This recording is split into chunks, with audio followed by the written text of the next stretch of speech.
le vétéran Joe cherchait la paix dans le vaste silence des Appalaches. Après des années passées à courir entre le fracas des armes et la poussière d'Afghanistan, il s'était retiré dans ces montagnes sauvages avec pour seul compagnon un chien nommé Arrow. Ensemble, ils avaient trouvé un semblant d'équilibre, deux âmes abîmées qui s'étaient choisies pour survivre. Mais ce matin-là, alors que la brume se levait entre les pins et que le soleil commençait à effleurer les crêtes, quelque chose allait briser cette fragile tranquillité.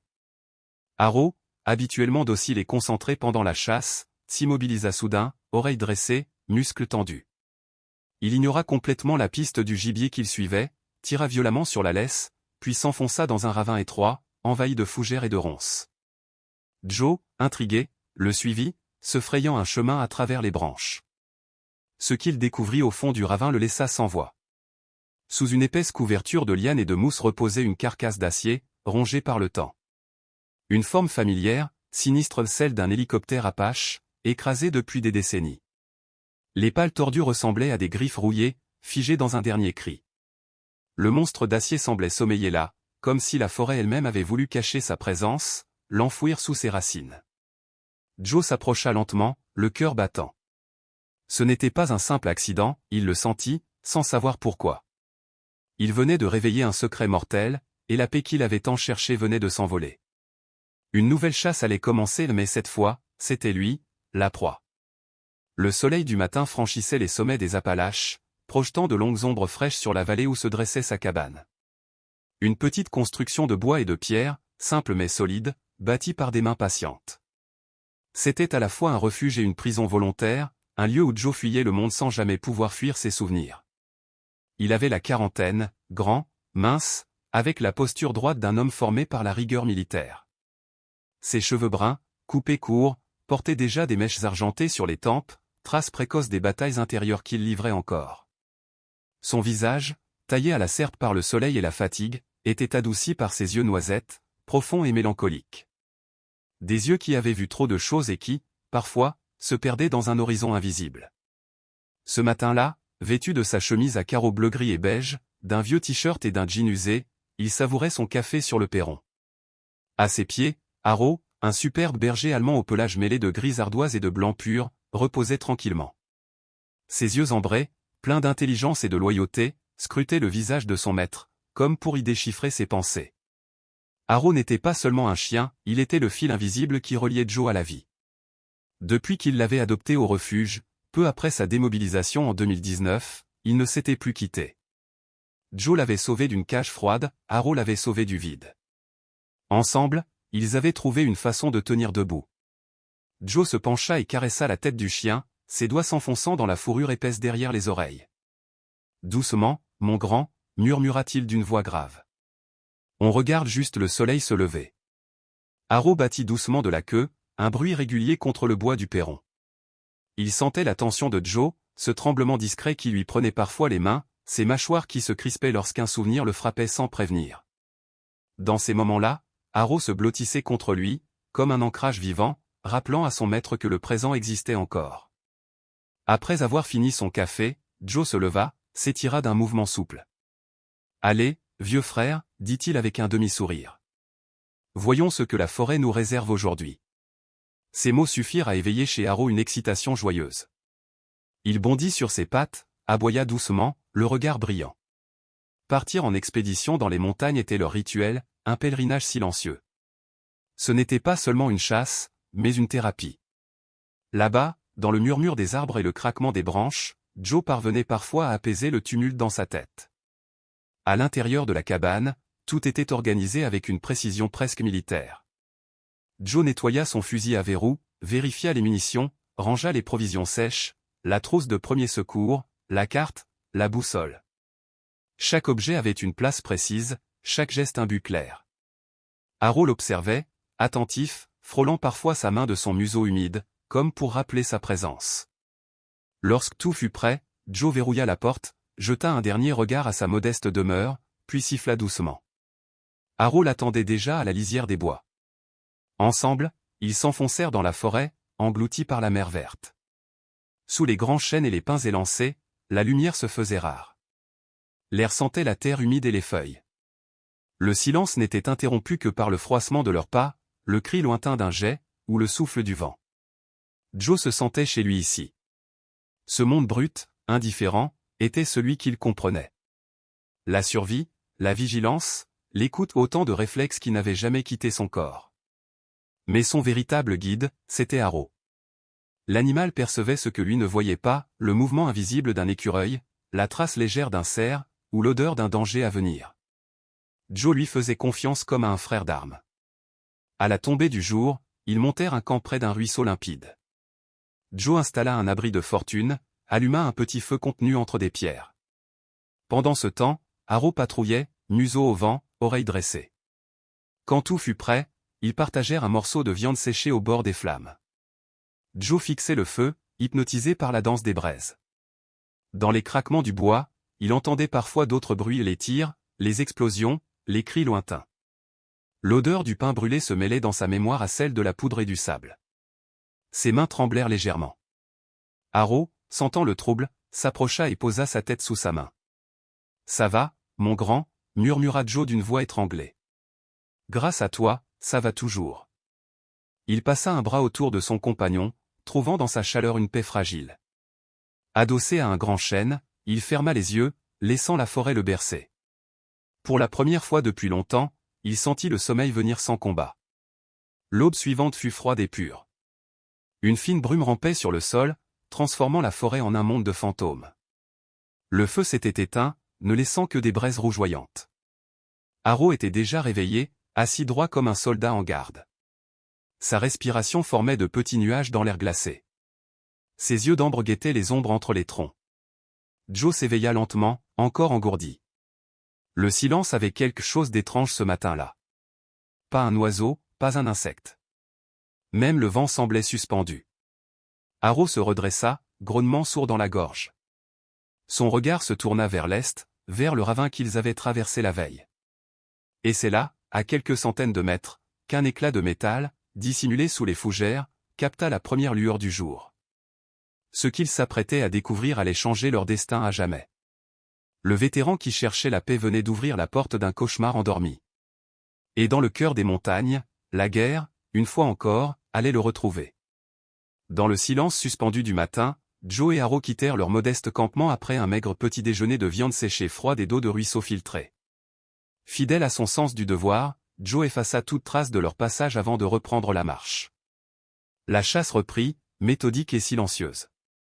Hommes et chiens avançaient comme un seul être dans l'immensité primitive de la forêt des Appalaches, respirant au même rythme, se mouvant dans une harmonie née d'années de solitude partagée. Joe était tendu comme un arc, chaque sens affûté par le contact sauvage de la nature. Le moindre indice lui parlait, une branche tordue, une empreinte à demi effacée, le souffle musqué d'un cerf porté par le vent. Vers la fin de la matinée, sa patience fut récompensée. Dans une clairière humide, il aperçut des traces fraîches, profondes dans la terre meuble, celles d'un cerf de Virginie, un mâle imposant à en juger par la profondeur des sabots. Il s'agenouilla, effleurant le sol du bout des doigts tandis qu'Haro se tenait à ses côtés, frémissant d'impatience contenue. Le chien reniflait l'air, triant les odeurs comme un musicien déchiffre une partition. « Bon chien » murmura Joe en lui tapotant la tête. « Allons-y doucement maintenant. » Ils se mirent en mouvement, glissant à travers la végétation avec la discrétion de l'ombre. Joe posait ses pas avec une précision presque militaire, chaque geste mesuré, silencieux. Haro, souple et fluide, se faufilait entre les troncs comme un spectre gris, ses pattes ne faisant aucun bruit sur le tapis de feuilles mortes. Même la forêt semblait retenir son souffle. La piste montait doucement vers un bosquet de vieux pruches avant de redescendre sur un éperon rocheux qui dominait la vallée. Le vent portait l'odeur humide de la mousse et le chant lointain d'un ruisseau. Les traces les menèrent ensuite dans une zone plus sombre, où la lumière du jour se fragmentait à travers un plafond de feuillage épais. C'est là que tout changea. Haro, jusqu'alors concentré et silencieux, s'immobilisa brusquement. Sa tête se redressa, ses oreilles pivotèrent et un grondement sourd monta de sa poitrine. Joe s'arrêta net, sa main se crispant sur la crosse de son fusil. Il scruta les arbres, chaque muscle tendu. Aucun bruit, si ce n'est le froissement léger des feuilles. Pas d'ours, pas de prédateur visible. Pourtant, quelque chose n'allait pas. « Qu'est-ce que tu sens, mon vieux » chuchota Joe. Mais le chien ne suivait plus la piste du cerf. Il tourna vivement la tête vers la gauche, en direction d'une partie de la forêt encore plus dense, un enchevêtrement de rhododendrons et de ronces plongeant dans un ravin obscur. Puis il aboya, un cri bref, urgent, presque humain. Pas un signal de chasse, mais un appel. Un avertissement. Il se retourna vers Joe, les yeux brillants d'intelligence et d'insistance, puis aboya de nouveau avant de s'élancer vers le ravin. Joe sentit une inquiétude glaciale lui courir le long de la colonne vertébrale. Arrow n'agissait jamais ainsi. C'était le chien le plus discipliné qu'il ait jamais connu. Pour qu'il abandonne une piste fraîche, il devait y avoir là quelque chose d'anormal ou d'extraordinaire. « D'accord, mon garçon, montre-moi, dit-il d'une voix calme. Arrow n'attendit pas qu'on le répète. Il s'engouffra dans les broussailles, disparaissant presque aussitôt. Joe le suivit, se frayant un passage parmi les branches qui lui griffaient le visage. Le sol se dérobait sous ses pas, rendu glissant par la mousse et l'humidité. Il dut céder de ses mains, son fusil devenu un fardeau encombrant sur son dos. Arrow, plus agile, descendait plus vite, s'arrêtant parfois pour s'assurer que son maître suivait. L'air du ravin était lourd, saturé d'odeurs de terre, de moisissure et de végétation en décomposition. Une atmosphère étouffante, comme si le lieu avait été oublié du monde. En avançant, Joe remarqua une ligne étrange parmi les arbres, un couloir où la nature semblait avoir été brisée net. De vieux troncs arrachés, couchés comme des allumettes géantes. Un sillon ancien, presque effacé par les années. Plus il descendait, plus Arrow devenait nerveux. Il gémissait, aboyait à mi-voix, le museau bas, la queue tendue. Enfin, il s'arrêta au pied du ravin devant un mur de lianes épaisses et de ronces qui dissimulait une masse sombre. Joe, haletant, le rejoignit. Il écarta les feuillages d'un geste brusque, et son cœur manqua un battement. Ce qu'il voyait n'était pas de la pierre. C'était du métal. Un métal rouillé, cabossé, mais indubitable. Il enleva davantage de végétation, révélant une surface vert olive, des formes angulaires, presque incongrues dans la sauvagerie environnante. Puis il distingua un moyeu de rotor massif, des pales tordues, un long empennage brisé à un angle absurde. Le souffle coupé, Joe reconnut la silhouette immédiatement. Il l'avait vu des centaines de fois dans les manuels d'entraînement, dans les ciels d'Afghanistan. C'était un hélicoptère d'attaque à H-64 Apache. Le monstre de guerre gisait là, à demi enfoui, comme un animal abattu. La forêt, patiente, avait commencé à le dévorer, des lianes s'enroulaient autour de son fuselage, la mousse s'accrochait à son blindage, les racines serraient son ossature d'acier. Et pourtant, il demeurait là, intact dans sa ruine, une tombe de métal oubliée au fond d'un ravin des Appalaches. Arrow, silencieux désormais, s'assit près de lui, la tête basse, comme s'il comprenait la gravité de la découverte. Un long silence tomba. Le vent effleurait les feuilles, un murmure dans l'immensité. Joe sentit un frisson parcourir tout son corps non pas à cause du froid, mais d'une mémoire refoulée, celle du bruit des pales, de la chaleur des explosions, du goût du kérosène brûlé. Il resta figé, le regard fixé sur la carcasse. Cet engin, autrefois prédateur du ciel, gisait maintenant brisé dans un lieu qui n'aurait jamais dû connaître la guerre. Arrow s'approcha et posa son flanc contre sa jambe, un geste simple, mais suffisant pour le ramener au présent. Joe inspira lentement, reprenant le contrôle. Son instinct de soldat reprit le dessus. Les émotions furent refoulées, remplacées par une vigilance froide. « Reste ici », ordonna-t-il doucement. Arrow gémit, mais obéit, les yeux fixés sur lui. Joe s'avança prudemment vers l'épave. Le sol était stable, l'air immobile. Le fuselage portait les stigmates d'un impact violent, un flanc écrasé contre la paroi du ravin, l'autre exposé, béant. La verrière du cockpit était pulvérisée, ses fragments mêlés à la terre et aux feuilles. Il fit le tour de la carcasse, observant chaque détail avec la rigueur d'un professionnel. Aucun signe de fuite de carburant ni de débris récents. L'appareil semblait avoir été avalé par le temps. Lorsqu'il atteignit le cockpit, il écarta les dernières lianes et se pencha. Ce qu'il vit lui serra le cœur. Le pilote était encore là. Du moins, ce qu'il en restait. Le squelette demeurait sanglé à son siège, vêtu des lambeaux d'une combinaison de vol. Joe sentit une profonde tristesse l'envahir, une mélancolie fraternelle. Cet homme, il ne le connaissait pas, mais il était un frère d'armes, un soldat perdu, oublié de tous. Il inclina la tête, ferma les yeux un instant, murmurant une prière silencieuse. Puis son regard glissa sur le tableau de bord, un chaos de cadrans brisés et de commandes tordues. L'expérience lui soufflait de chercher, les pilotes transportaient souvent des objets personnels ou du matériel sensible. Il fouilla du regard les compartiments, la plupart avaient été éventrés par l'impact, leur contenu réduit en poussière. Un seul attira son attention, une mallette militaire standard, coincée sous le siège du copilote. Étonnamment intacte.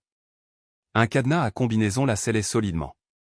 Joe sentit la curiosité lutter contre le respect dû aux morts. Pourquoi ce verrou? Qui avait-il là-dedans? Après un instant d'hésitation, il tenta de tirer la mallette, elle résistait, coincée entre les débris. Il chercha autour de lui et trouva une branche solide. Revenant au cockpit, il la glissa comme un levier entre la mallette et le cadre tordu du siège. Ses muscles se bandèrent, le bois craqua, le métal grinça.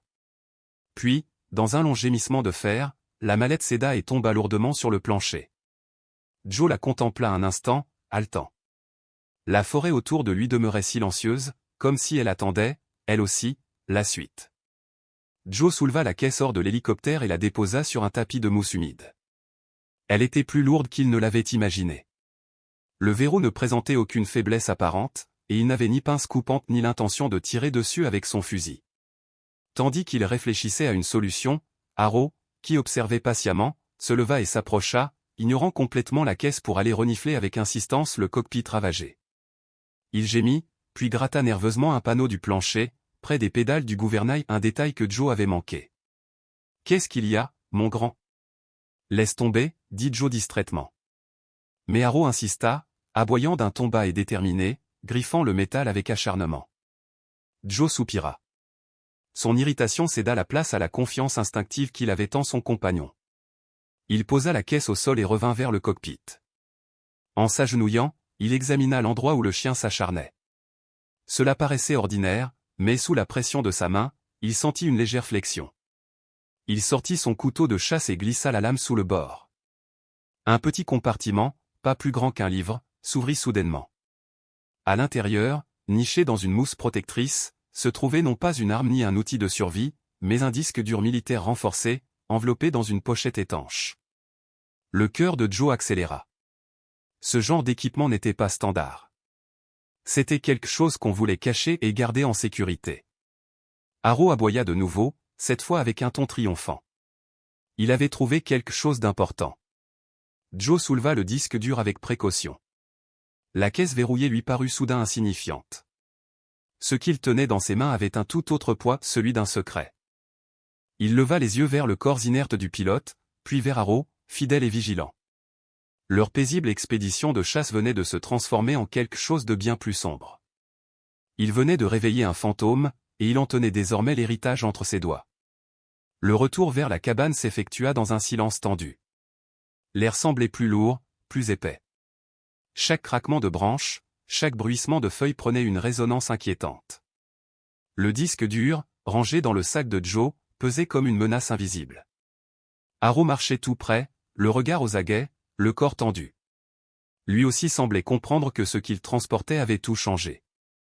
Lorsque le soleil disparut derrière les crêtes, la forêt s'embrasa d'une lumière dorée et pourpre. D'habitude, ce spectacle apaisait Joe. Mais ce soir-là, la beauté du crépuscule ne faisait que souligner la gravité du moment. À peine rentré, il se mit immédiatement au travail. Son visage était tendu, concentré. Dans un coin, un vieux ordinateur portable robuste attendait, relié à la petite antenne satellite fixée sur le toit, son unique lien avec le monde extérieur. Il sortit le disque dur de sa pochette, en observa la surface métallique. Un appareil conçu pour survivre à l'enfer. Il le brancha. L'écran s'illumina, un symbole apparut, puis la barrière. Un système de sécurité d'un niveau qu'il n'avait encore jamais vu. Cryptage militaire. Plusieurs couches de protection, mots de passe, données biométriques, jetons de sécurité, authentification multiple. Une forteresse numérique. Joe sentit une frustration glacée monter en lui. Sur un champ de bataille, il savait quoi faire. Ici, c'était une guerre invisible, un duel entre sa volonté et une machine impassible. Il passa des heures à essayer de percer le système. Diagnostic, test, recherche d'anomalies, rien. Chaque tentative se heurtait à une perfection froide et impénétrable. Le disque était conçu pour garder ses secrets, et il les gardait bien. Épuisé, Joe se laissa aller contre le dossier de sa chaise. Ses doigts se perdirent dans ses cheveux, son regard fixé sur le curseur qui clignotait, moqueur. Un simple mot de passe ne suffirait pas. Il lui manquait une clé physique. Et il sut, avec une certitude lourde, qu'elle se trouvait encore là-bas, dans l'hélicoptère, avec le pilote. Arrow, couché à ses pieds, gémit doucement, posant sa tête contre le genou de Joe. Ses yeux ambrés reflétaient une compréhension silencieuse. Joe posa une main sur son crâne. « Tu as raison, mon vieux, murmura-t-il. Il faut qu'on y retourne. » Avant l'aube, ils reprirent la route. L'air était froid, chargé d'une brume qui accrochait les cimes des arbres. Cette fois, ce n'était plus une expédition curieuse, mais une mission. Joe avançait vite, déterminé, son esprit concentré sur un seul objectif. Lorsqu'ils atteignirent enfin la carcasse de l'Apache, la lumière grise du matin donnait aux débris une allure funèbre. Le lieu semblait encore plus sombre, plus menaçant, comme si la forêt elle-même voulait dissuader quiconque d'y revenir. Joe s'approcha du cockpit, chaque pas résonnant dans le silence. Il devait penser comme le pilote. Où cacherait-on la clé d'un tel secret? Il fouilla méthodiquement, centimètre par centimètre. Il écarta des câbles brûlés, examina des poches déchirées, inspecta des compartiments minuscules. Rien. Le désespoir commençait à le gagner, froid et sournois. Puis Arrow, encore lui, brisa le silence. Le chien grattait le sol, tout excité, à la base du siège du pilote, là même où il avait découvert le compartiment la première fois. Joe accourut. Sous les griffes d'Arrow, quelque chose de métallique apparut, dissimulé sous la poussière et la boue. Joe écarta délicatement les débris. Un petit morceau de métal émergea, une plaque fine, semblable à une plaque d'identification, mais plus petite. Froide dans sa main. Gravé dessus, une série de lettres et de chiffres étranges. A1Z26 K11R18. Pas un mot de passe. Un code. Une énigme. Son esprit entraîné d'anciens soldats s'activa aussitôt. A1Z26 a un chiffre pour chaque lettre. Une substitution simple. En traduisant, cela donnait ZKR. C'était un début, mais pas suffisant pour déverrouiller quoi que ce soit. Une moitié de clé, tout au plus. Son regard se posa sur les restes du pilote. Une idée lui vint, sinistre et nécessaire. Si cet homme avait voulu cacher quelque chose pour qu'on ne le trouve jamais, il l'aurait gardé sur lui. Joe s'approcha lentement, inclina la tête. « Pardonne-moi, camarade, murmura-t-il. » Avec des gestes précis, presque respectueux, il inspecta la combinaison en lambeaux. Ses doigts longèrent le col, là où certains soldats cousaient des objets personnels. Il sentit une irrégularité, une bosse discrète. D'un coup de lame délicat, il ouvrit la couture.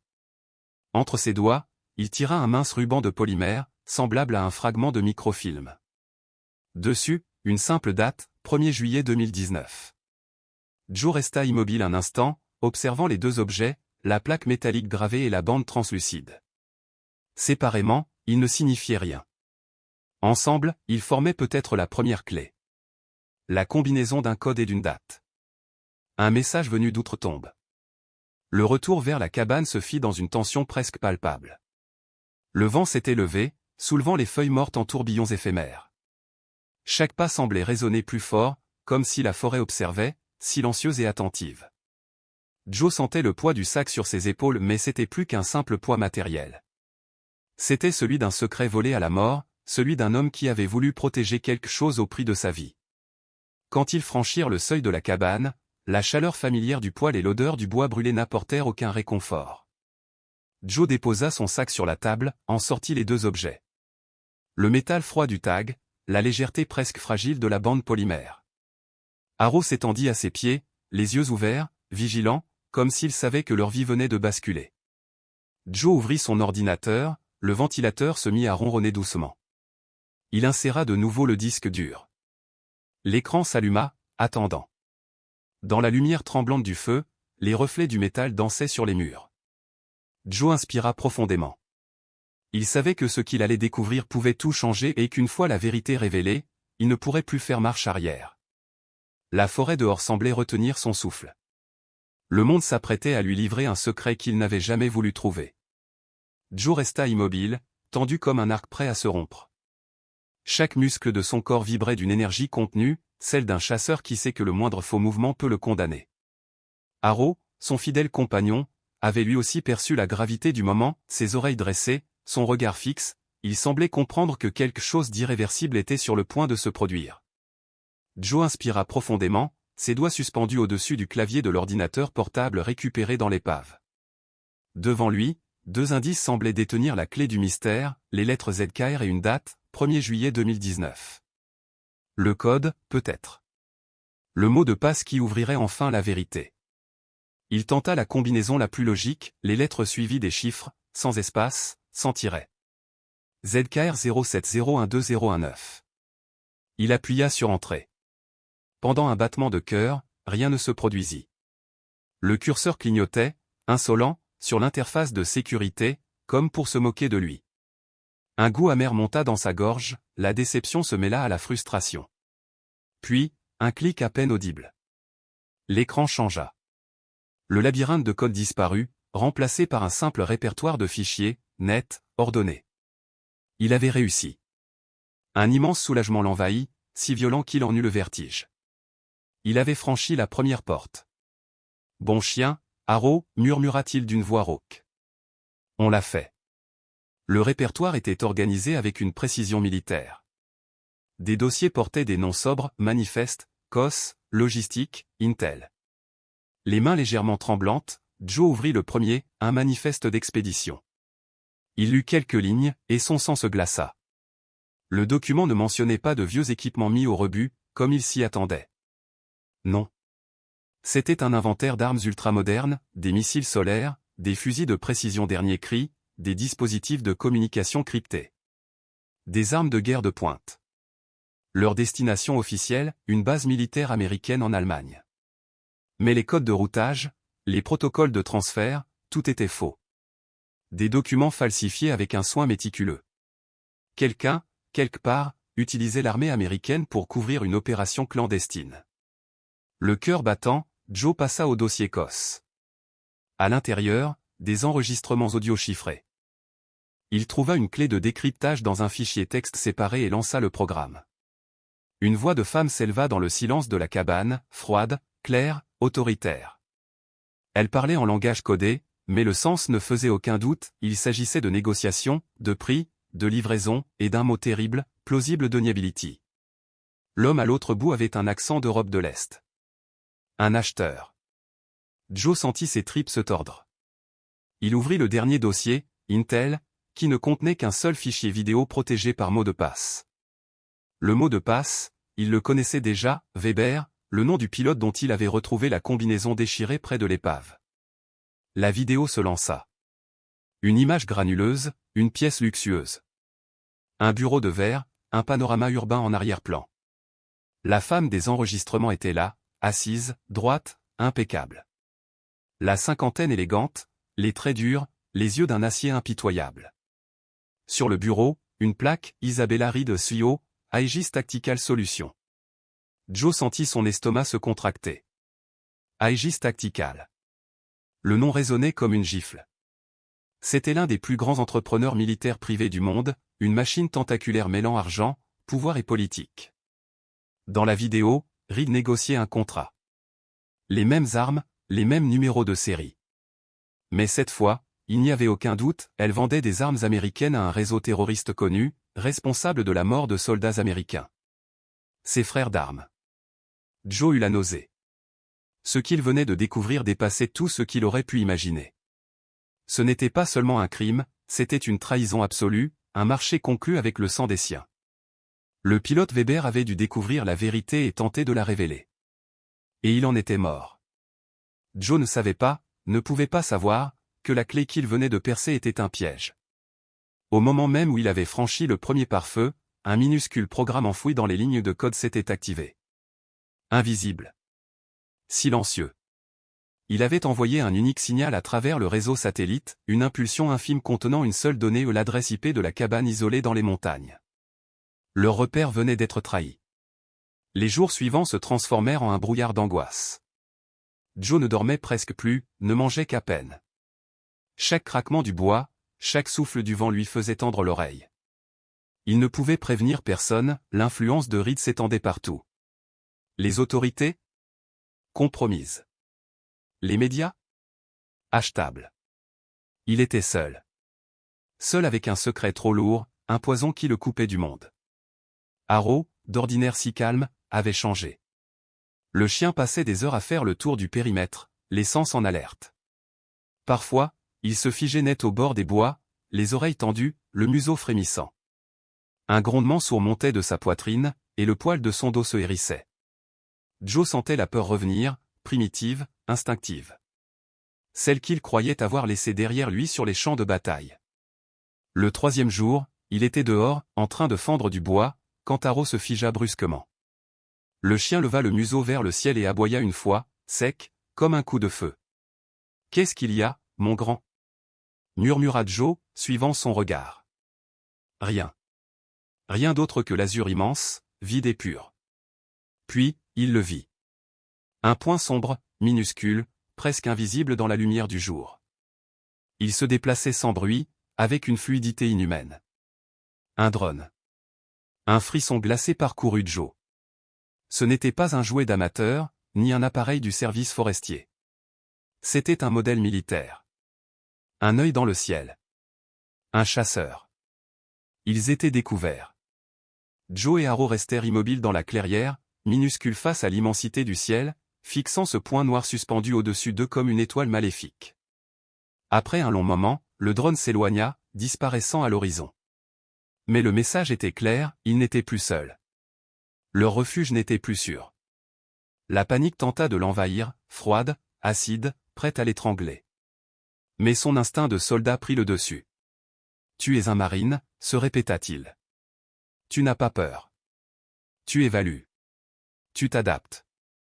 Tu agis. » À l'intérieur, vite, ordonna-t-il d'une voix basse. Harrow obéit sans hésiter, rampant presque, les poils toujours hérissés. Joe referma la porte de chêne, la verrouilla, ferma les volets. La cabane plongea dans une pénombre lourde. Le drone n'était que l'avant-garde. Le véritable danger viendrait à la nuit tombée. Il n'avait que quelques heures. Peut-être moins. Ses gestes devinrent mécaniques, précis, sans hésitation. Le soldat en lui s'était réveillé. Il sortit d'un coffre un vieux sac à dos militaire, son bug-out bag, préparé des années plus tôt. À l'intérieur, tout ce dont il aurait besoin pour survivre, purificateur d'eau, trousse médicale, rations énergétiques, boussole, allume-feu, une boîte de munitions. Il ajouta le disque dur, soigneusement enveloppé dans une toile huilée, qu'il enfouit au fond du sac. Ensuite, il transforma la cabane en forteresse improvisée. Il plaça la lourde table en chêne contre la porte d'entrée. Déplaça les fauteuils pour se ménager des angles de tir protégés. Sur le sol, il disposa ses armes, son fusil de chasse et son Colt 1911, entretenu avec un soin religieux. Le peu de munitions qu'il lui restait était aligné à portée de main. Le crépuscule tomba, et avec lui, un silence oppressant. La forêt, d'ordinaire vivante de bruit, semblait retenir son souffle. Plus un cri, plus un frémissement. Joe s'assit dans l'obscurité, le dos contre le mur, son fusil posé en travers des genoux. Harrow, couché près de lui, ne bougeait pas. Ses oreilles pivotaient sans cesse, captant les moindres sons. Son museau frémissait, analysant chaque courant d'air. Ils attendaient. Les heures s'étirèrent. La lune monta dans le ciel, jetant des rayons pâles à travers les fentes des volets. Joe sentait l'adrénaline battre dans ses veines. Son esprit replongeait des années en arrière, à Fallujah, dans ces nuits interminables où l'on savait que l'attaque viendrait, inévitable. Sauf qu'aujourd'hui, il n'avait plus d'escouade. Seulement un chien, et la peur. Puis, Harrow se redressa brusquement. Un grondement profond monta de sa gorge, un son presque animal, viscéral. Joe posa une main ferme sur son dos, silence. Harrow obéit, mais son corps tout entier vibrait d'une tension électrique. Alors, Joe l'entendit à son tour. Le craquement infime d'une feuille sèche écrasée sous un pas. Pas un randonneur. Trop mesuré. Trop lourd. C'était la démarche d'un professionnel. Un ennemi. Ou plusieurs. Harrow bondit soudain vers la porte, aboyant avec une fureur déchaînée. Ses aboiements déchirèrent la nuit, brisant le silence comme des coups de tonnerre. C'était le signal. L'assaut commençait. Sous le choc d'un bruit sourd, la porte trembla comme sous le coup d'un bélier. Le bois gémit, l'épaisse table de chêne qu'il avait poussée contre l'entrée racla le sol dans un grincement désespéré. Un second impact, plus violent, fit voler des éclats de bois dans la pièce.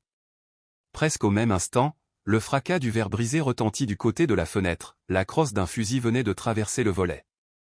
Joe n'attendit pas la suite. Déjà, son corps se mouvait avec l'instinct d'un homme traqué et il roula sur le côté, juste avant que les premières rafales ne lacèrent les minces parois de la cabane, déchiquetant l'endroit exact où il se trouvait un battement de cœur plus tôt.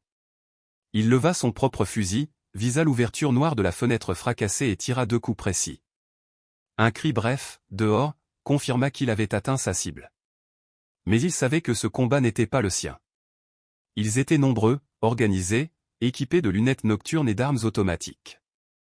Lui n'avait qu'un fusil de chasse, quelques balles et sa volonté de survivre. Gagner n'était pas une option. Fuir, oui. Rampant jusqu'à l'arrière de la cabane, il évita la ligne de tir. Haro, fenêtre, souffla-t-il en désignant la petite ouverture de la chambre. Le chien comprit aussitôt. Il n'était pas un simple animal, mais un véritable partenaire. Avec un aboiement rageur, Haro bondit sur le lit, traversa le châssis étroit et disparut dans la nuit. Quelques secondes plus tard, un tumulte de cris, de coups de feu et d'aboiements féroces éclata du côté opposé. Le chaos. La diversion parfaite. Joe saisit son sac et son pistolet, abandonnant le fusil trop encombrant. Il donna un coup de botte dans la vitre arrière, éclata le verre restant, et se glissa dehors. Il atterrit accroupi, dissimulé dans l'ombre profonde derrière la cabane. Le front des assaillants attirait toujours les tirs, la ruse d'Haro avait détourné au moins un homme. Profitant de la confusion, Joe se fondit dans la forêt, cette vieille alliée qu'il connaissait comme sa propre peau. 100 mètres plus loin, il siffla doucement 2 notes brèves, reconnaissables entre mille. Une silhouette grise et blanche se détacha des ténèbres et vint se poster à ses côtés. Haro, sain et sauf. Derrière eux, la nuit explosait de cris et d'éclairs de feu. Les mercenaires venaient de comprendre que leur proie s'était échappée. Joe ne se retourna pas. Sa main se posa un instant sur la tête de son compagnon, silencieux remerciement. Ensemble, ils s'enfoncèrent dans la forêt impitoyable des Appalaches. La chasse venait de commencer. La forêt les engloutit. Un instant, ils étaient encore éclairés par les lueurs du combat, l'instant d'après, ils disparaissaient dans une obscurité totale, primitive, qui avalait son et lumière. Ils couraient, non pas vite, mais avec l'urgence désespérée de ceux que la peur et l'instinct guident. Chaque respiration de Joe était un incendie dans sa poitrine, chaque pas un éclair de douleur, mais il continuait. Haro, fantôme gris, glissait à ses côtés sans bruit, ses pattes effleurant à peine le sol couvert d'humus. Ils marchèrent des heures durant, cherchant à mettre entre eux et la cabane incendiée un maximum de distance et de terrain difficile. Joe levait parfois les yeux vers les étoiles, seul repère dans cette immensité. Il s'enfonçait toujours plus loin dans les entrailles de la montagne, là où aucune route ni sentier ne pourrait trahir sa trace. Quand enfin la lune atteignit son zénith, l'adrénaline se retira, laissant place à une fatigue écrasante. Joe trouva un creux de rocher, une anfractuosité naturelle assez large pour les abriter. « Repos, mon grand », murmura-t-il d'une voix rauque. Il s'adossa à la pierre froide, tirant le sac contre lui. Haro se posta immédiatement à l'entrée, vigilant malgré l'épuisement. Ses oreilles frémissaient au moindre souffle du vent. Fidèle sentinelle. Joe ferma les yeux, mais son esprit demeura en alerte. Sa cabane était détruite. Sa vie d'ermite, anéantie. Et désormais, ils étaient la cible d'un groupe de tueurs entraînés, financés par une puissance corporative sans limite. Un homme, un chien, contre une armée. Le calcul était absurde. Il ne pouvait plus seulement fuir. Il lui fallait une direction, un but. De son sac, il sortit l'ordinateur renforcé et le disque dur qu'il avait récupéré. La batterie du portable clignotait en rouge, quelques minutes d'autonomie, pas plus. Il n'avait qu'une seule tentative. Il brancha le disque, entra le code ZKR 0701219. Le répertoire apparut. Mais cette fois, il ne cherchait pas les preuves, il cherchait le plan du pilote. L'intention derrière tout cela. Il parcourut les dossiers, manifestes, COS, Intel. Rien. Puis, Un fichier oublié lui sauta aux yeux, nav-LOG-bas partial. Un journal de navigation corrompu, presque illisible, où les caractères semblaient vomis par une machine folle. Pourtant, au milieu de ce chaos, une ligne claire avait survécu. Une suite de chiffres, suivie d'une lettre. 83.00 DN 79.1722 watts. Joe sentit son cœur s'emballer. Des coordonnées GPS. Ce n'était pas un simple fichier, c'était une carte. Weber, le pilote, n'avait pas seulement collecté des preuves, il avait prévu une solution de secours. Un plan B. Un dépôt caché, hors d'atteinte des réseaux et des yeux indiscrets. Il éteignit l'ordinateur au moment exact où la batterie mourait, gravant mentalement la localisation dans sa mémoire. Le point se trouvait au cœur de la George Washington and Jefferson National Forest, une zone vaste, escarpée, presque sauvage. Plus de 100 miles à vol d'oiseau, des centaines à pied. Mais c'était leur seul espoir. À l'aube, ils reprirent la route. Leur progression était lente, exténuante. Ils n'étaient plus des randonneurs, ils étaient des fantômes. Joe évitait les sentiers, préférant les buissons de rhododendrons, les pentes abruptes, les lits de torrents glacés où l'eau emportait leur odeur. Chaque ombre semblait un danger, chaque craquement une menace. La peur ne le paralysait plus, elle l'aiguisait. Il rationnait les vivres, donnant toujours la plus grande part à Arrow. Le chien, infatigable, demeurait son radar vivant. Son museau sondait l'air, ses oreilles pivotaient sans cesse. Parfois, il s'immobilisait, grondant faiblement, alors Joe s'abaissait, attendait, le souffle suspendu, jusqu'à ce que le danger passe. Un bruissement, un écho, une forme à peine perceptible. Leur survie tenait à ces silences. Les jours se confondirent. Marcher, se cacher, dormir à moitié. La barbe de Joe s'épaississait, ses traits se creusaient. L'ancien soldat qu'il avait enterré refaisait surface, implacable, lucide, méthodique. Au 4e jour, il gravissait une crête balayée par le vent. Soudain, Arrow se plaqua au sol, haletant doucement. Joe l'imita et observa entre les arbres clairsemés.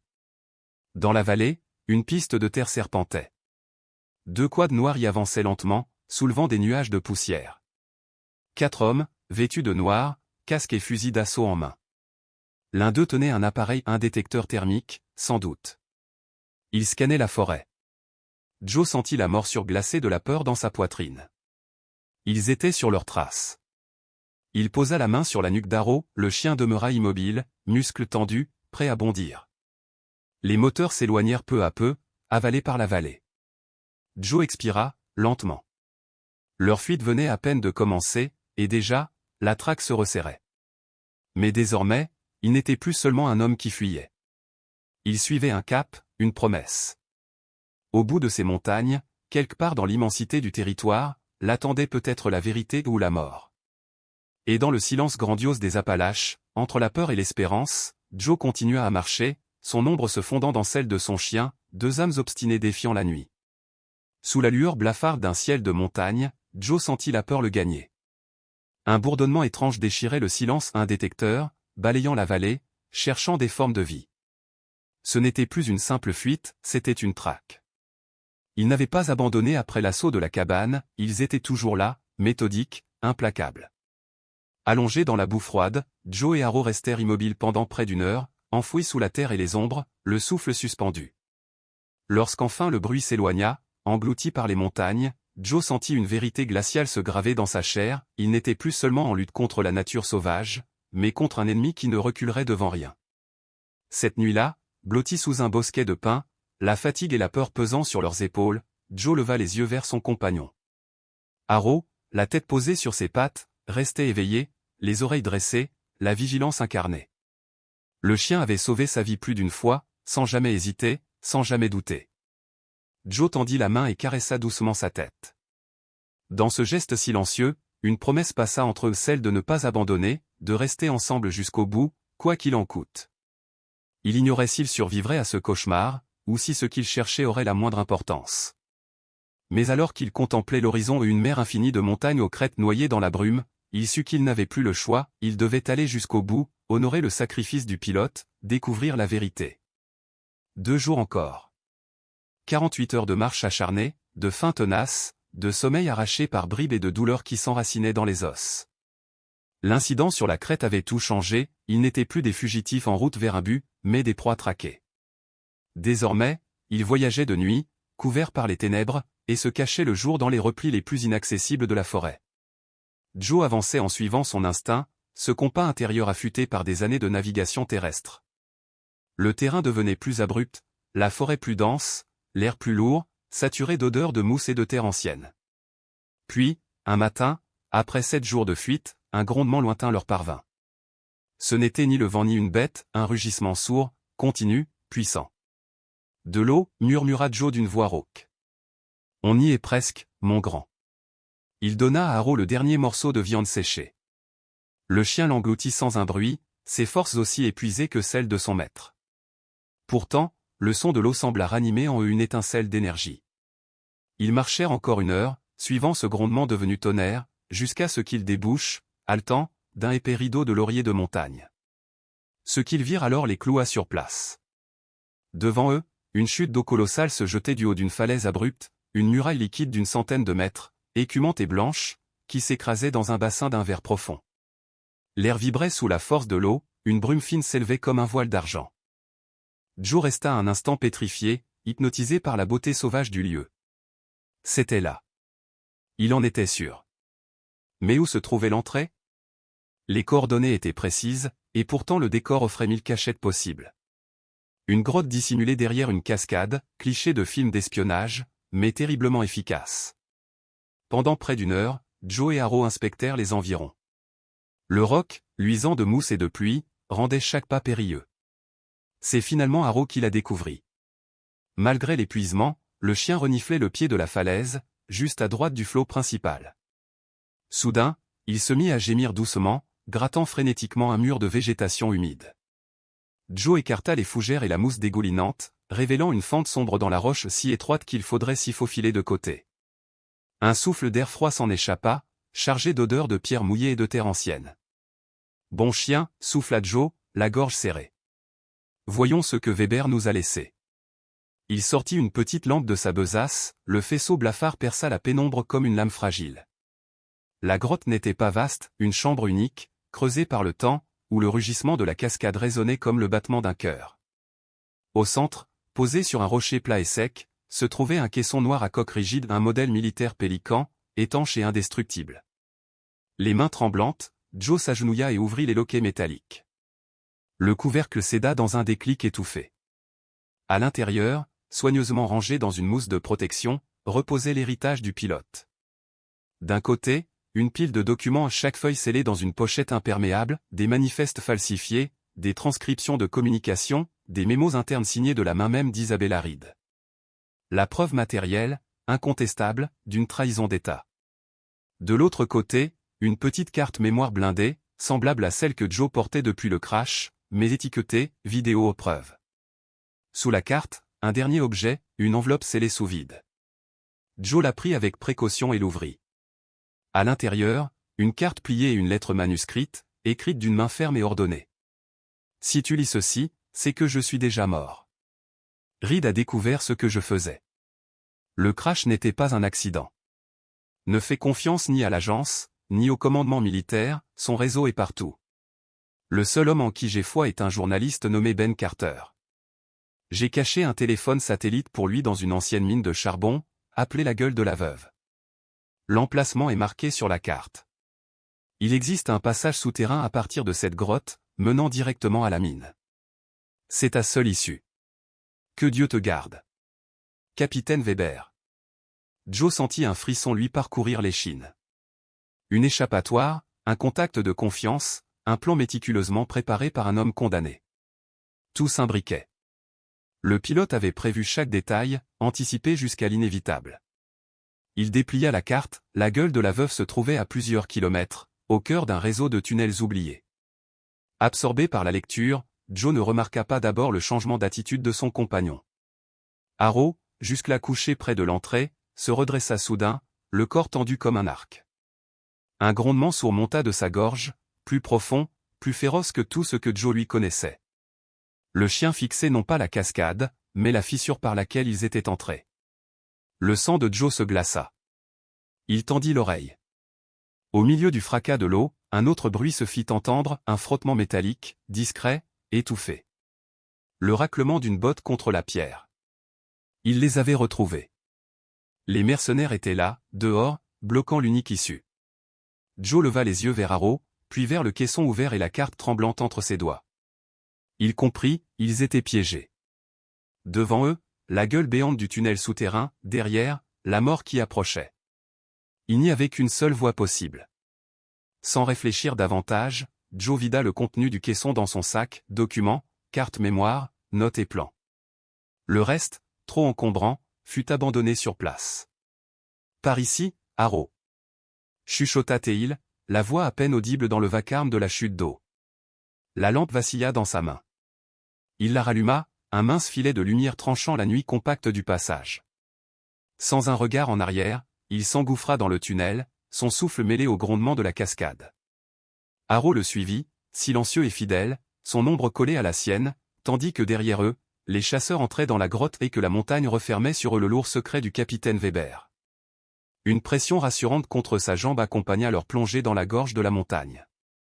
La transition fut brutale, l'air devint immédiatement plus froid, plus vicié, chargé d'une odeur de poussière humide et de roches millénaires.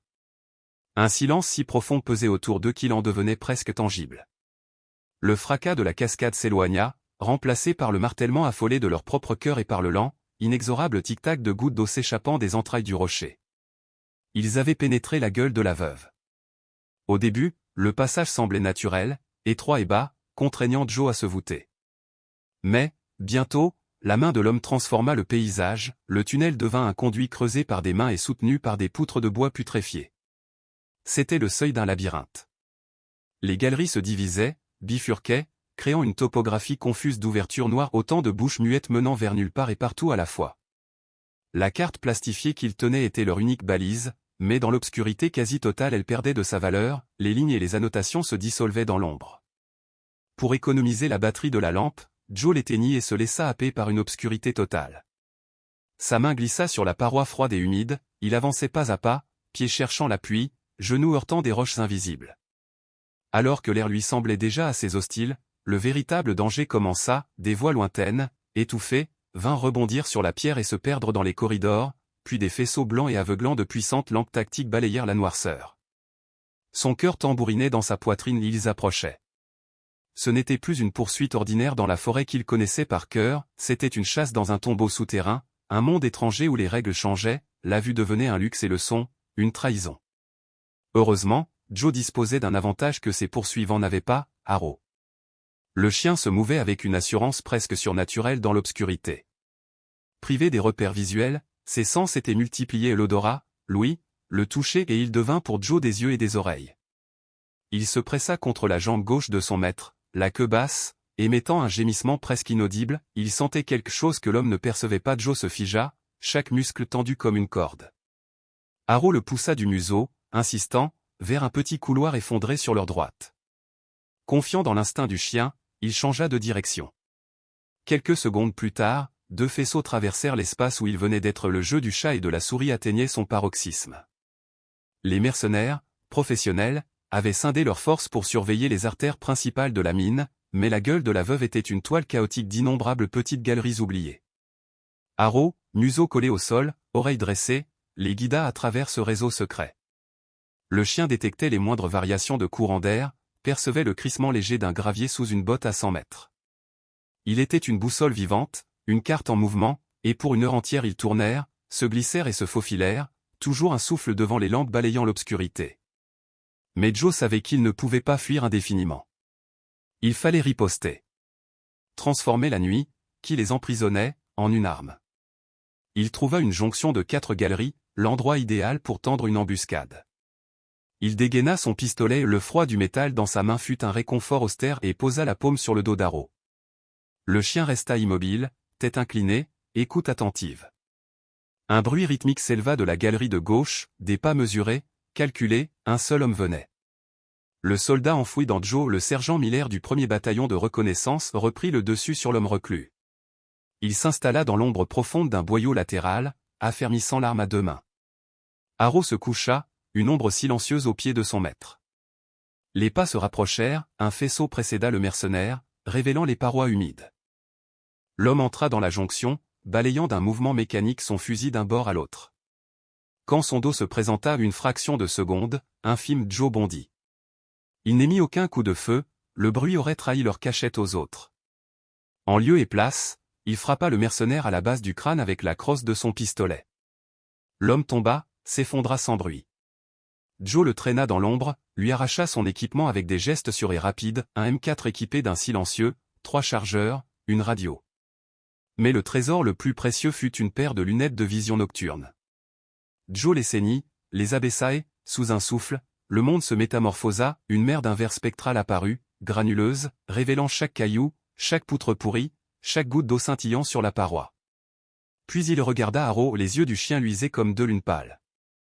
L'équilibre des forces venait de basculer. Ils reprirent leur progression, maintenant guidés par la lueur froide des lunettes. 20 minutes plus tard, Haro s'arrêta encore, collant tout entier contre Joe et pointant du museau vers un long couloir droit.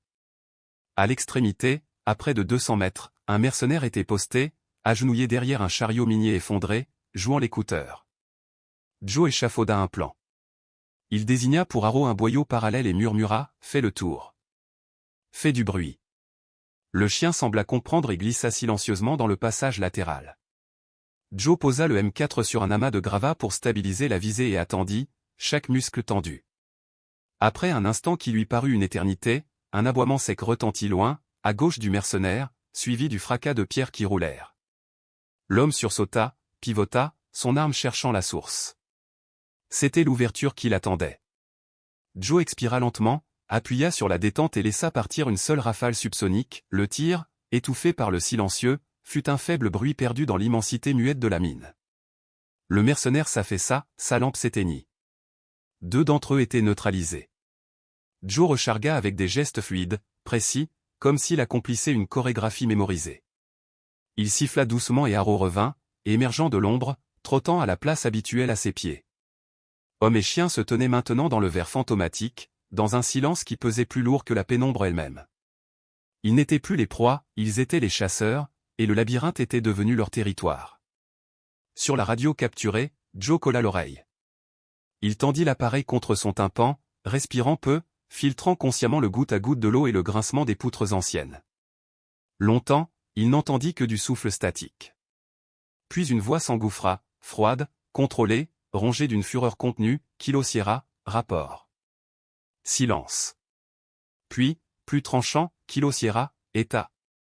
C'était le leader, une présence qui calculait, réajustait son attaque. Une voix plus jeune répondit, hésitante, Sierra est neutralisée. Kilo est dans l'obscurité. Nous nous replions vers le point d'extraction, bravo, rendez-vous dans 5. La phrase qui suivit coupa Joe comme un lacet serré autour d'une gorge, nous brûlons l'installation et neutralisons tout témoin. Pas de survivants. Le sang de Joe se glaça. Il ne se contentait pas de battre en retraite, il prévoyait de faire s'effondrer l'entrée, d'ensevelir la mine, d'enterrer avec elle la vérité et lui, et Haro. Il consulta la carte sous la lueur verte, le poste d'entretien où le téléphone satellite était dissimulé se situait plus loin, dans une chambre centrale massive. Le point d'extraction, lui, serait près de l'entrée principale, l'endroit d'où ils avaient été chassés plus tôt. Les 3 mercenaires restants convergeraient vers le même secteur, une collision inévitable se profilait. Il n'y avait plus d'autre coup à jouer. On y va, mon garçon, on finit ceci, murmura-t-il à Haro. Ils se mirent en route avec une urgence nouvelle, plus de fuite désormais, seulement la traque active. Guidé par la carte et par le flair infaillible d'Haro, Joe se dirigea vers la vaste chambre centrale, hub du réseau minier, un espace cavernal où se rejoignaient de multiples galeries, où la voûte s'élevait comme une cathédrale de pierre, où l'air était chargé d'un écho ancien. Chaque pas résonnait, mesuré, comme un battement calculé dans une partition dangereuse. Ils s'enfoncèrent dans la caverne, se dissimulant derrière des amas de roches, rampant sous d'anciennes poutres. Loin de l'angoisse initiale, une détermination froide s'imposa à Joe, il ne permettrait pas que l'histoire soit scellée ici, ensevelie avec les mensonges de ceux qui croyaient pouvoir décider du silence. Il pensait à la raison qui l'avait conduit jusqu'à ce hantise, à la vérité qu'il devait préserver, et la peur se muait en résolution. Haro fouillait l'air, cherchant, identifiant, guidant. L'odeur d'un pneu défraîchi, l'éclat métallique d'un outil tombé, le petit courant d'air d'un conduit, tout prenait sens. Dans ce royaume vert, chaque détail devenait une balise.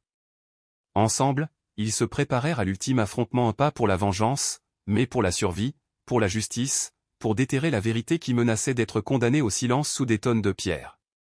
Les tunnels se rejoignaient enfin, débouchant sur une immense cavité dont la voûte s'élevait à plus de 30 mètres dans les ténèbres. Une forêt de piliers pourrissants soutenait le plafond, vestige d'un âge industriel oublié. Autour d'eux, de vieilles machines gisaient, décharnées, rouillées, pareilles aux ossements de géants défunts. À peine avait-il pénétré dans la salle qu'Aro s'immobilisa, les poils hérissés, un grondement sourd vibrant dans sa poitrine. Joe comprit immédiatement. À travers la lueur verdâtre de ses lunettes de vision nocturne, il distingua deux silhouettes à l'autre extrémité du vaste espace, les deux derniers mercenaires, penchés sur les piliers principaux, installant des charges explosives. Leur chef, un homme grand, mince, d'une précision presque élégante dans ses gestes, agissait avec le calme glacial des professionnels de la mort.